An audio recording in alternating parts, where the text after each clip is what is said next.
My name is Yusuf ibn Ahmad. When I was a young scholar, I believed knowledge could outlive kings, armies, even empires. Every morning, I walked through the halls of the House of Wisdom, where the greatest minds of our age gathered beneath one roof. I spent my days copying manuscripts, preserving the wisdom of those who came before us, never imagining those same halls would one day become my final classroom. Years have passed since Baghdad fell. Time has carried away friends, rulers, and kingdoms, yet not a single day has carried away the memories.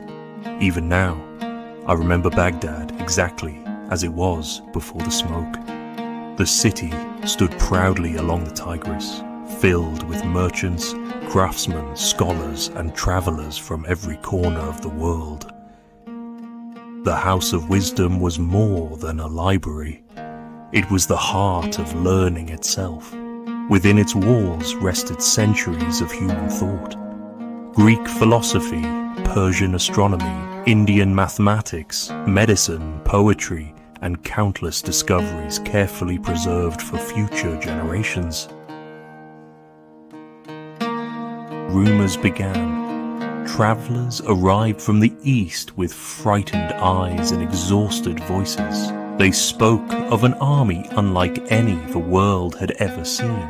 Entire cities had vanished before them. Some dismissed the stories as exaggeration. Others prayed they were only half true. Then we saw them. Beyond the walls of Baghdad stretched an army so vast it seemed to cover the horizon itself. Their banners rippled silently above countless horsemen, while immense siege engines advanced behind them. They did not shout. They did not celebrate. They simply kept coming. The siege began with stone. Day after day, the thunder of trebuchets echoed across the city as enormous rocks crashed against our walls. Every impact shook the streets beneath our feet. Dust filled the air, prayers filled the mosques, and fear settled into every home. The streets filled with families carrying whatever they could save. Parents held frightened children close. Merchants abandoned the businesses they had spent their lives building. I returned to the House of Wisdom one final time. The library that had once echoed with quiet study now roared with fire. Smoke consumed the halls where generations of scholars had worked. Shelves collapsed around me as manuscripts burned faster than any one man could save them. I gathered every book I could carry. By the time the fires spread across Baghdad, the city I had loved was almost unrecognizable. Great buildings burned beneath towering columns of smoke. The streets that had once been filled with learning and trade became rivers of ash and despair. It felt as though history itself had caught fire.